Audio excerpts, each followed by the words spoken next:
Bueno, son las 7:02 de la noche. Voy a comenzar aquí a compartir con ustedes un tema interesante sobre la literatura del cristianismo del siglo primero. Para quienes no están conectados, bueno, pueden ver la grabación, por eso lo estoy haciendo a través de esta plataforma de YouTube. Fíjense algo interesante para entrar en contexto. Estamos, para entender bien esto, estamos en el siglo primero de lo que nosotros llamamos era cristiana.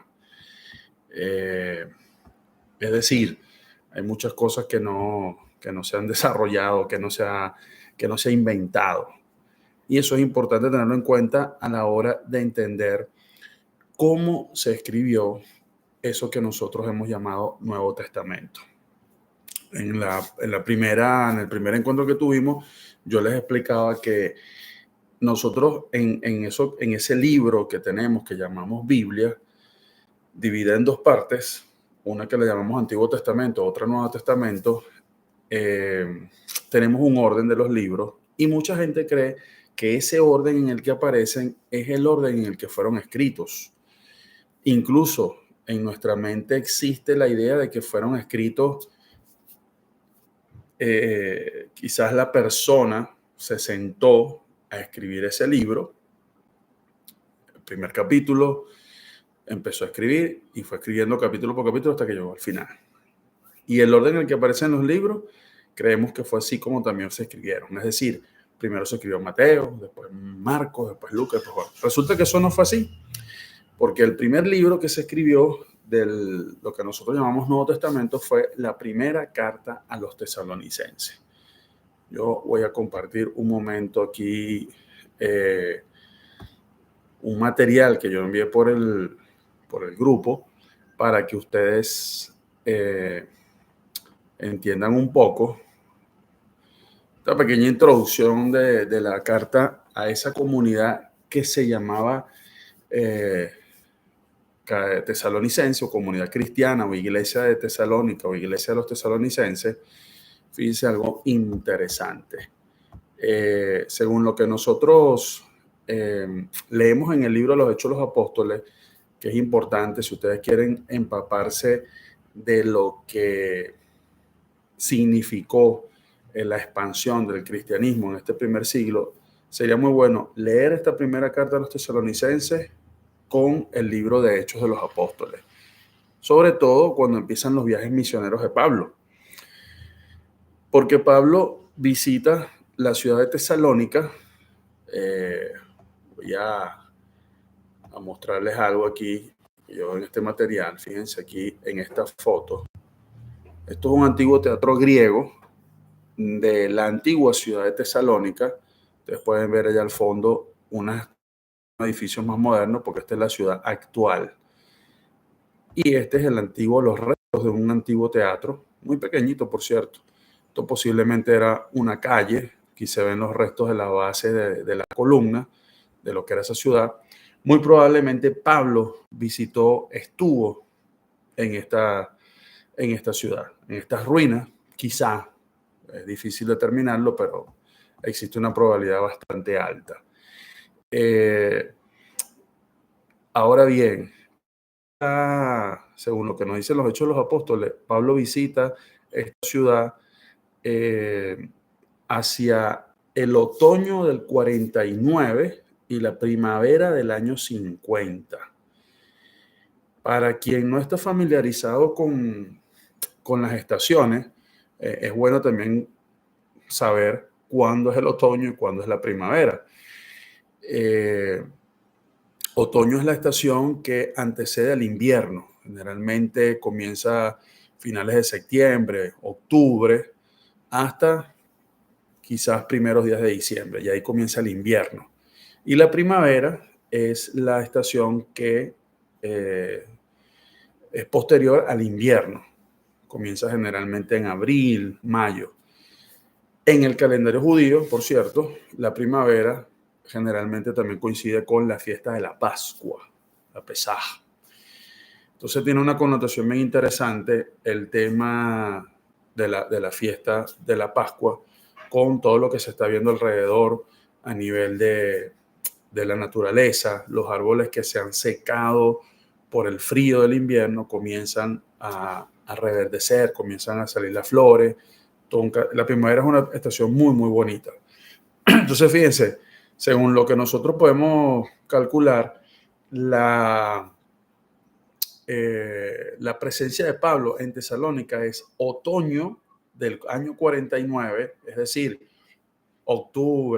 septiembre, octubre del año 49 hasta la primavera del 50, quiere decir que muy probablemente estuvo hasta mayo, junio del año 50, unos cuantos meses. Es decir, pasó el invierno en Tesalónica. Tesalónica es una ciudad de Grecia. Y aquí hay un dato interesante. ¿Cómo es que, esto es una pregunta que quien está estudiando la Biblia se la tiene que hacer? ¿Cómo es que el primer escrito del Nuevo Testamento, lo primero que se pone por escrito de eso que después se va a llamar Nuevo Testamento, fue escrito para una comunidad que estaba en Grecia, ni siquiera para una comunidad que estaba en lo que hoy nosotros conocemos como Israel, es decir, Jerusalén, Galilea, Palestina? No se escribió. El primer escrito del Nuevo Testamento no fue para una comunidad cristiana en la tierra donde nació y creció Jesucristo, sino en una ciudad, una comunidad que estaba en Grecia. Y segundo, otra pregunta interesante que uno se puede hacer es ¿por qué el escrito, este primer escrito se hace en precisamente, si lo escribe Pablo o se le atribuye a Pablo, ¿por qué se escribe en griego? Y bueno, alguno ahorita pudiera decir, bueno, si se le escribió a una comunidad que estaba en Grecia, era normal, era lógico que se le escribiera en griego. Bueno, sí y no. Sí y no, porque los cristianos, esta comunidad cristiana, muy probablemente estaba compuesta por algunos judíos que se pasaron al cristianismo y también muy probablemente de un número bastante grande de personas que no eran judías. En el léxico o en el vocabulario bíblico se le llaman paganos a los que no eran judíos, es decir, que tenían otra creencia, otras confesiones de fe y que se habían convertido al cristianismo. Entonces, muy probablemente ya el griego era un idioma global, aunque no existía la globalización, porque ustedes saben que la globalización es un fenómeno más reciente de nuestra época, pero el griego era el idioma universal, era el idioma con el que más se conversaba.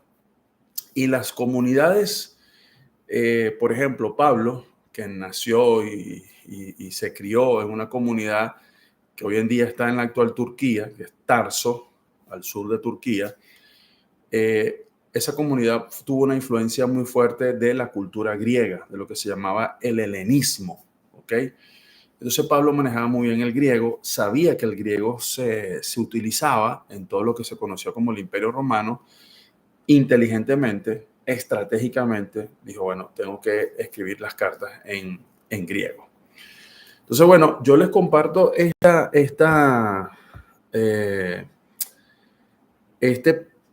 introducción, porque es muy breve. Nada más aquí les pongo 2 versículos del capítulo 1. O sea, está empezando la carta. Quise hacerlo así porque es el primer escrito, ya lo he dicho varias veces.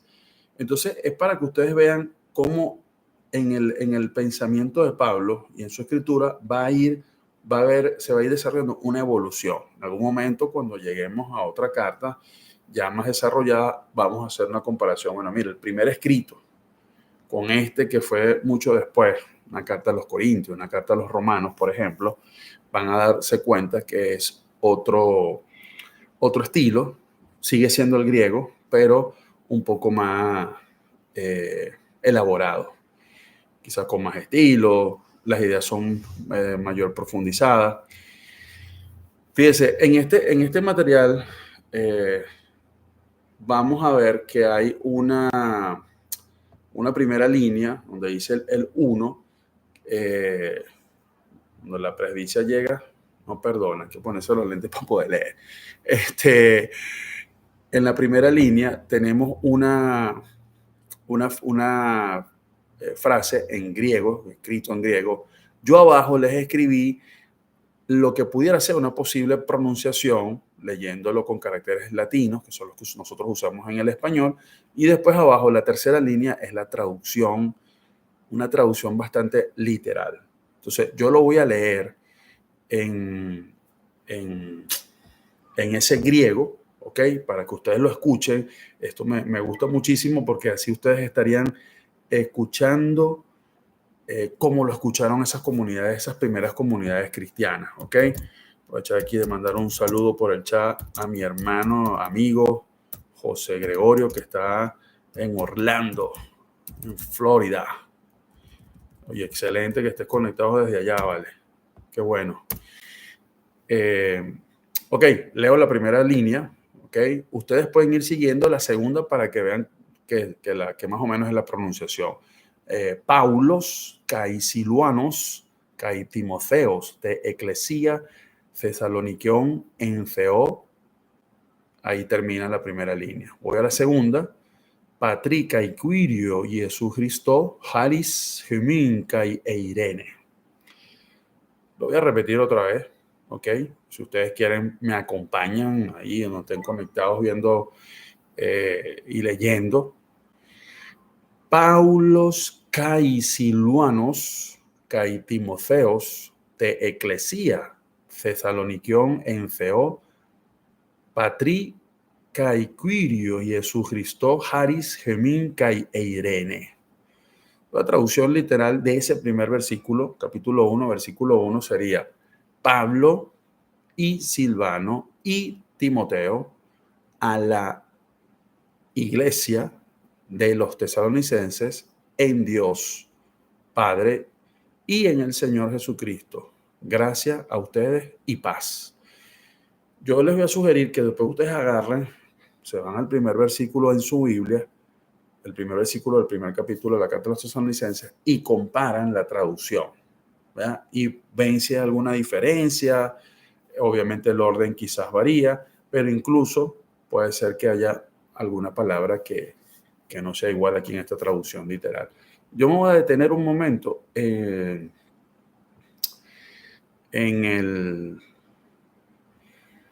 algunos detalles. Esto que voy a hacer es una especie de interpretación más lingüística, ¿ok?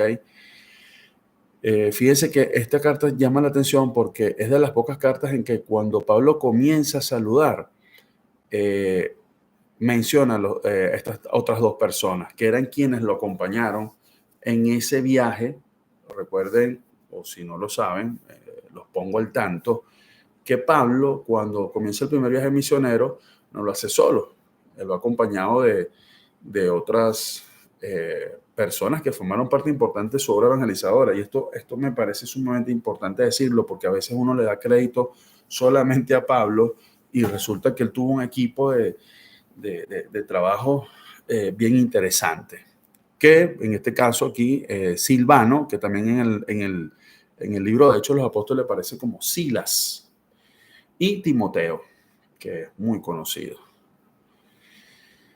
Entonces, en esta carta, en la introducción, en el saludo, él menciona a esos dos compañeros y se dirige, el término griego que usa es eclesía, ¿ok? Que está subrayado aquí en amarillo.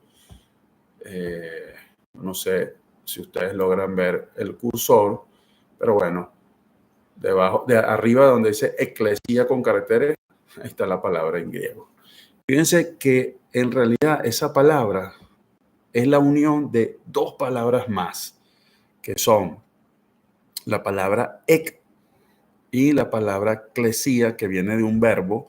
El verbo en griego es el verbo kaleo, que significa llamar, y la preposición ek significa desde. O sea, literalmente es como que dijéramos los llamados desde, o la llamada desde, algo así. Pero el concepto elaborado de esa palabra se refiere a un grupo de personas que han sido convocadas con un fin. En ese sentido, la palabra, repito, como es griego, Pablo la está tomando prestada de un contexto social de la cultura griega. ¿Y a qué se refería la eclesía en la Grecia antigua?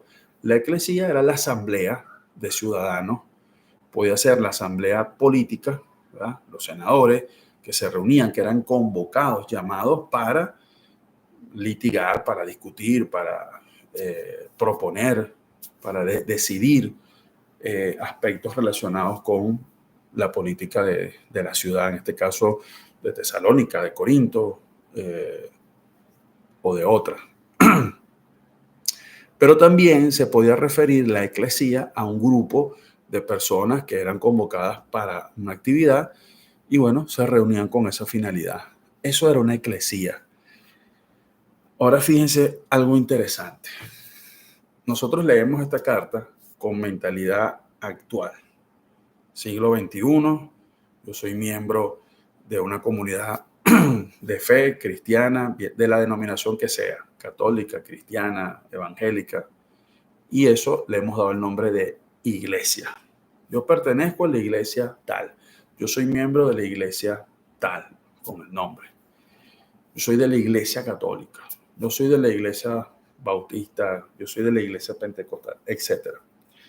Si nosotros pensamos que el término iglesia que se está usando aquí en la carta de los tesalonicenses corresponde a ese concepto que yo tengo de iglesia actualmente, estoy equivocado, porque ese concepto no existía. Estamos en el siglo primero del cristianismo. Pablo se está refiriendo a una comunidad de primeros cristianos que hacían vida en Tesalónica y que habían sido convocados con una finalidad.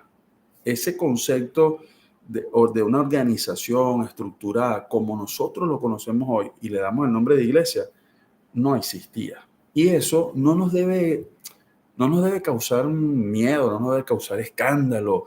Dios mío, ¿qué está diciendo? Sino al contrario, debe hacernos ver que en este primer momento se están poniendo las bases de lo que, bueno, después va a crecer, va a evolucionar, se va a desarrollar hasta lo que hoy conocemos.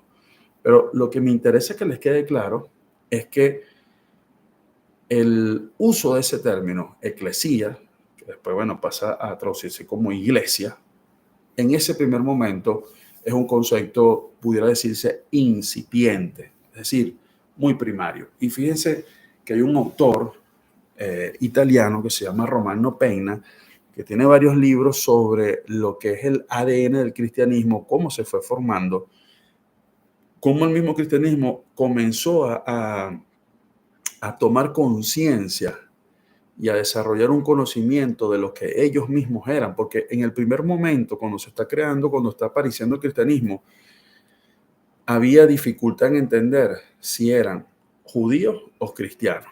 Por ponerles un ejemplo, una de las discusiones más fuertes que hubo en esta primera generación de cristianos fue,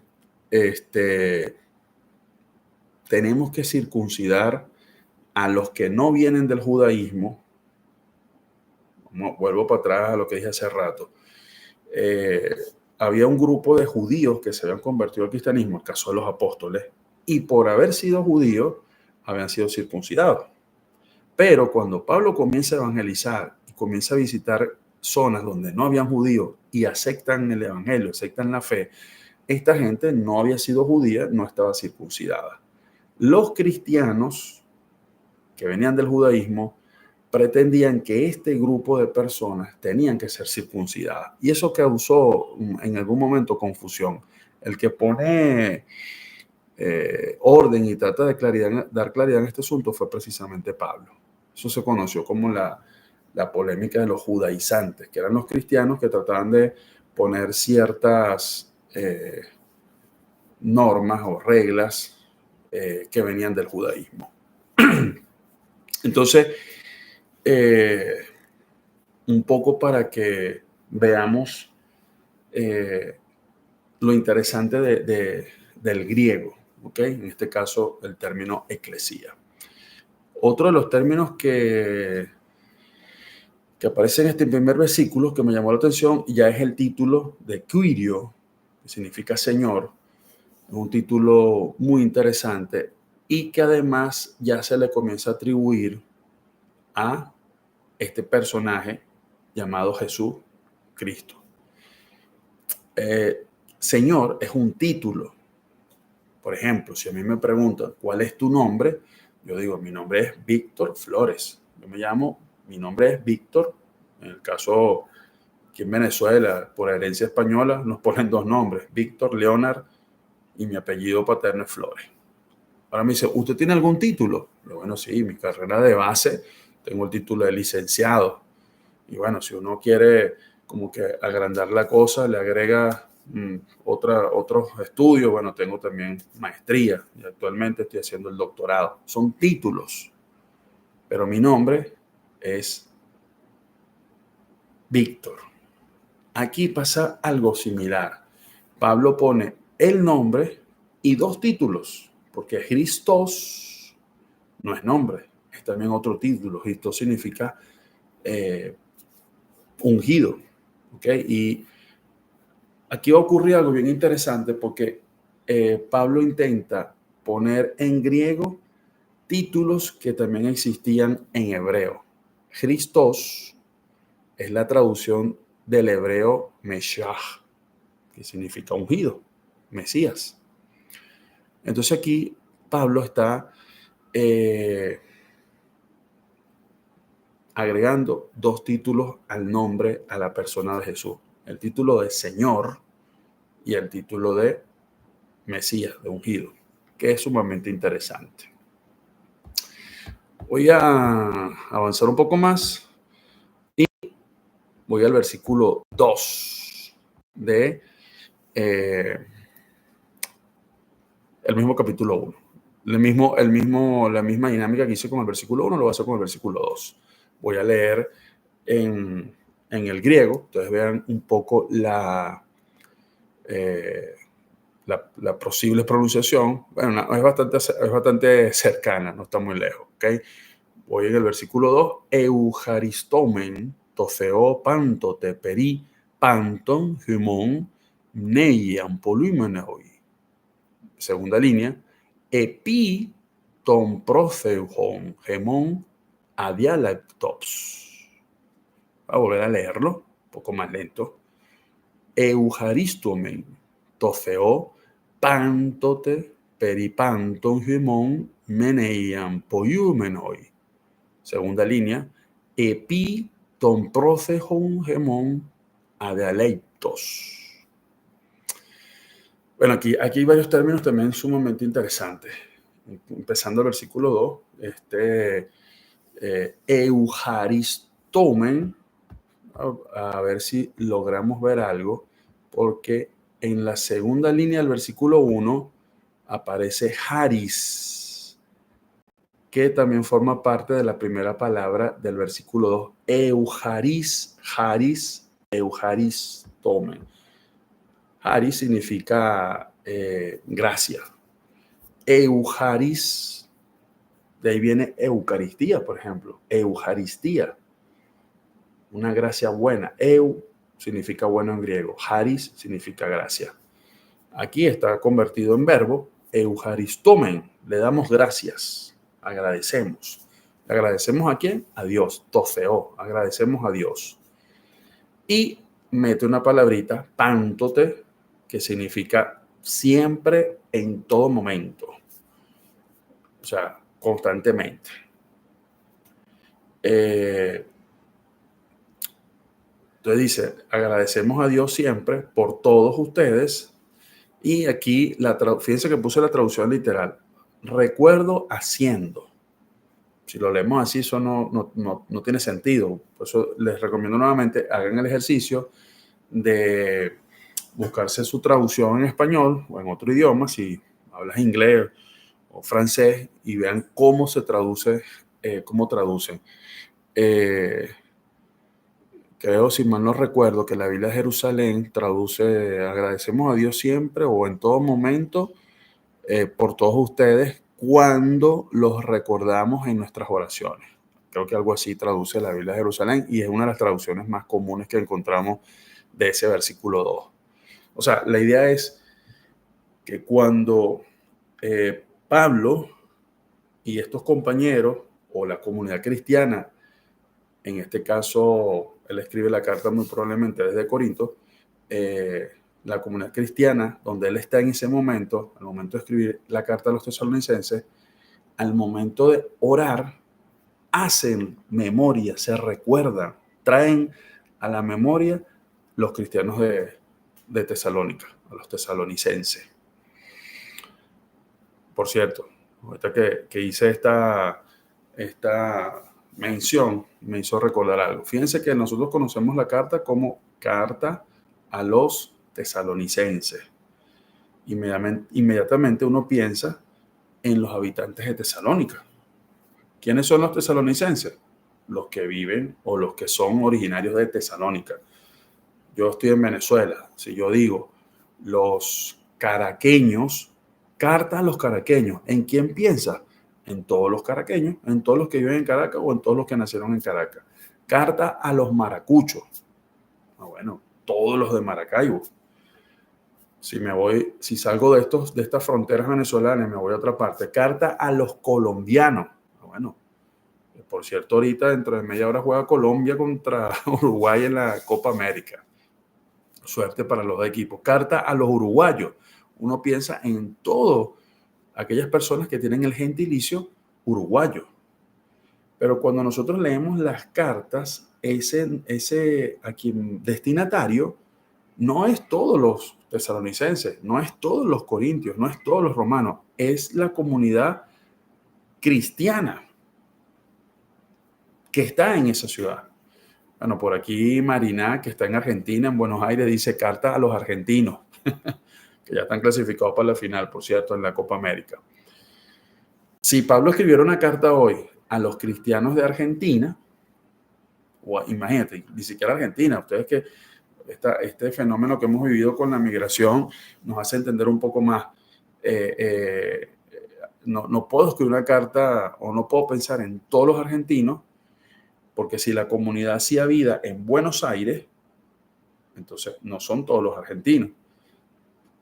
No sé si me estoy explicando. En el caso de la carta de los tesalonicenses, está dirigida a los cristianos que hacían vida en la ciudad de Tesalónica. Y fíjense algo interesante, esas fotos que yo les mostré, que están en ese material que les pasé, estas fotos las tomé yo en un curso que hice con la universidad cuando estaba haciendo la maestría. Estuvimos ahí en Tesalónica.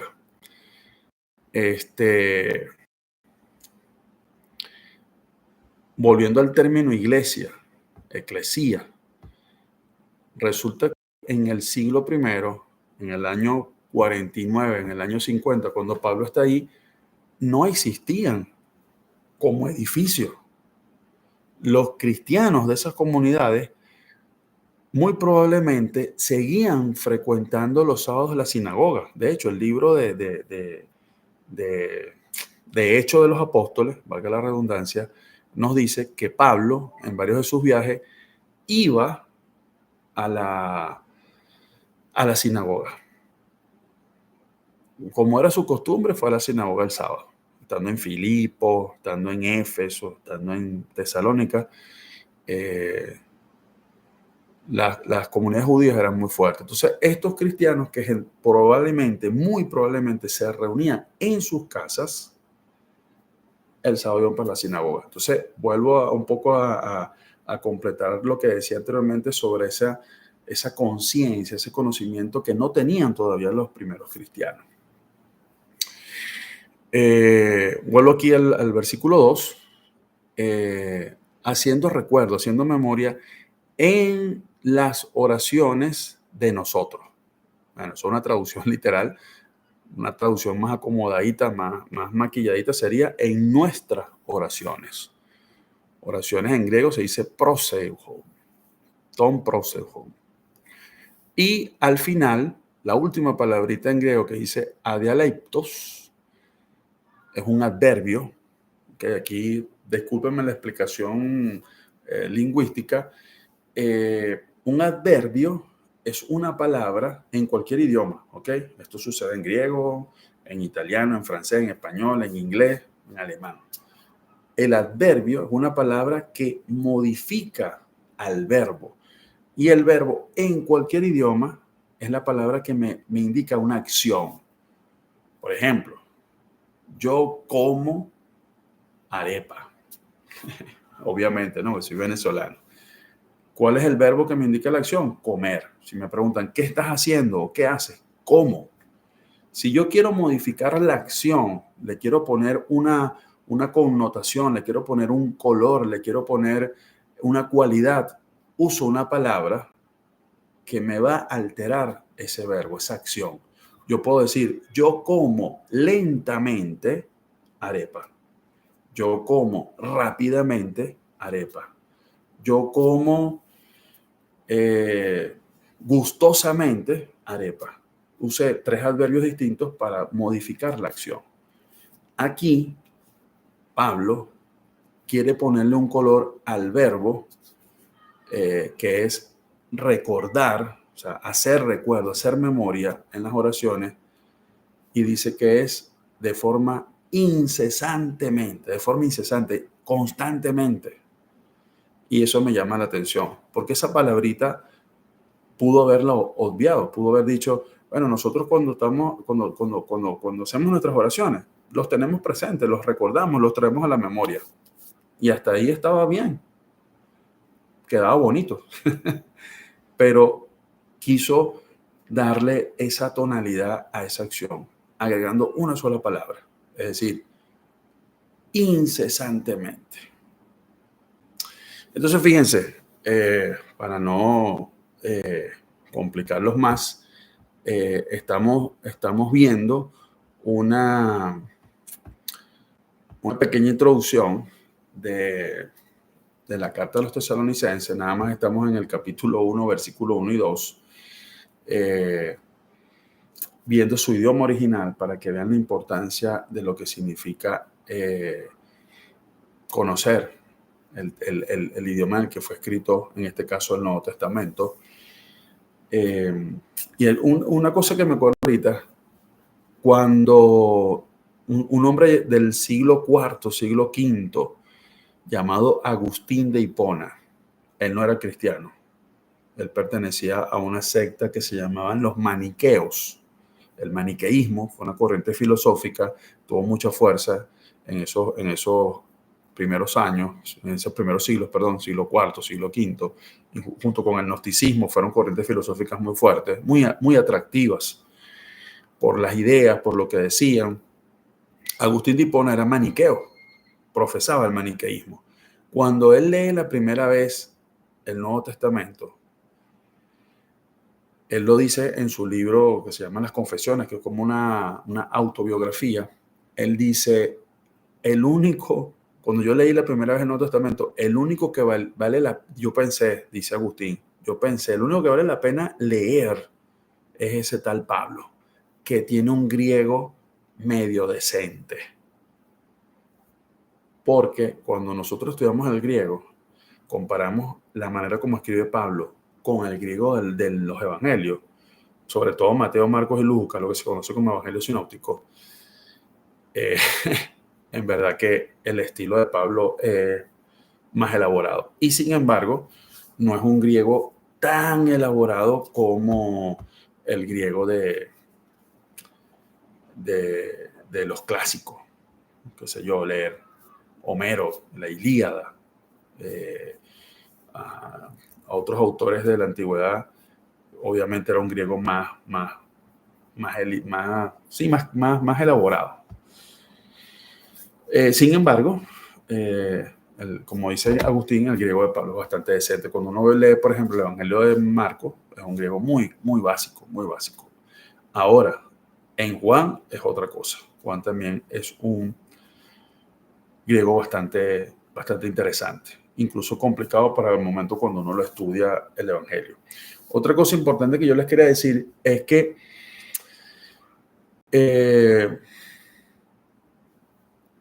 datos que hay que tomar en cuenta.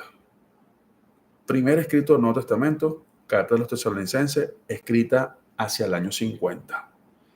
Si nosotros consideramos que los hechos ocurridos que le dan sentido al cristianismo son lo que se conoce como el misterio pascual, pasión, muerte, resurrección de Cristo, ocurre, según lo que la cronología se establece, hacia el año 33, 34. Ese primer escrito es en el año 50. Han pasado por lo menos 18 años. Y posteriormente es que se va a escribir el primer evangelio, Marcos. Entonces, fíjense que hay una brecha bastante larga. No se escribió de forma inmediata. No es como ahorita la tecnología, ¿verdad? José Gregorio está en Orlando, en Florida, Marina está en Buenos Aires, están conectados y están viendo esto de forma inmediata. En el siglo I no se podía hacer esto. Y a mí lo que me impacta sobre todo y lo que le da fuerza, más allá de, o sea, el tema de la fe, y sí, es un texto sagrado, pero cuando yo lo trato de ver desde el punto de vista